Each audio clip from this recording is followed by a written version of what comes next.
আল্লাহকে ভালোবাসার বিস্তৃত শাখা প্রশাখার মাঝে অন্যতম হল স্ত্রীর প্রতি ভালোবাসা, কারণ তিনি আপনার জীবন সঙ্গী, কারণ আল্লাহ আপনাকে আদেশ করেছেন তাকে ভালোবাসতে। আল্লাহর নবী সাল্লাল্লাহু আলাইহি ওয়াসাল্লাম আমাদের এমনটাই শিখিয়েছেন। তিনি বলতেন, আলহামদুলিল্লাহিল্লাযী রাযাকানি হুব্বা আয়েশা, সকল প্রশংসা আল্লাহর জন্য যিনি আমাকে আয়েশার প্রতি ভালোবাসার রিজিক দিয়েছেন। আপনি নিজ হাতেই আপনার জীবনে ভালোবাসাকে লালন করেন। যখন ঘরে প্রবেশ করবেন, শান্ত মনে হাসি মুখে প্রবেশ করুন। যখন দেখবেন ঘরের জিনিসপত্র ঠিকঠাক আছে, যেমনটা হওয়ার কথা তেমনটাই আছে, সেটার প্রশংসা করুন।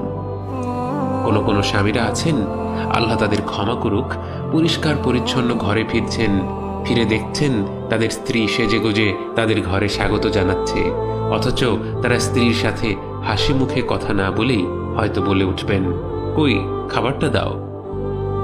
সালাম দেয়া অথবা আল্লাহ তোমার কাজে সন্তুষ্ট হোক, তুমি আমার জীবনের আশার প্রতীক, এ ধরনের কোনো কথা তারা বলেন না।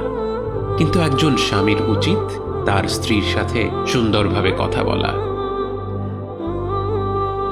নবীজি সাল্লাল্লাহু আলাইহি ওয়াসাল্লাম সর্বদা তার ঘরে প্রবেশ করতেন হাসি মুখে, এবং ঘরের মেয়েদের ব্যাপারে তিনি সাল্লাল্লাহু আলাইহি ওয়াসাল্লাম বলতেন, মেয়ে সন্তানেরা তো হলো ঘরের আনন্দ, ঘরের রত্ন। আমার সাথে অনেকে ফোনে পরামর্শ চায়। আমি দেখেছি খুব কমন একটা সমস্যা হলো স্বামীরা তাদের স্ত্রীদের সাথে গল্প করেন না। আমাকে একদিন এক যুবক বলল, আমার এঙ্গেজমেন্টের পর আমার হবু স্ত্রীর সাথে এমনও হয়েছে যে টানা 13 ঘন্টা কথা বলেছি, কিন্তু এখন বিয়ের 2 বছরের মাথায় আমাদের যেন আর কথাই হয় না। না আমার ভাইয়েরা, ভালোবাসা প্রস্ফুটিত হয়, প্রসারিত হয় প্রতিটি হাসির লালনে, প্রতিটি প্রশংসার লালনে, কৃতজ্ঞতার বহিঃপ্রকাশের লালনে, দুঃখ প্রকাশ ও ক্ষমা চাওয়ার লালনে।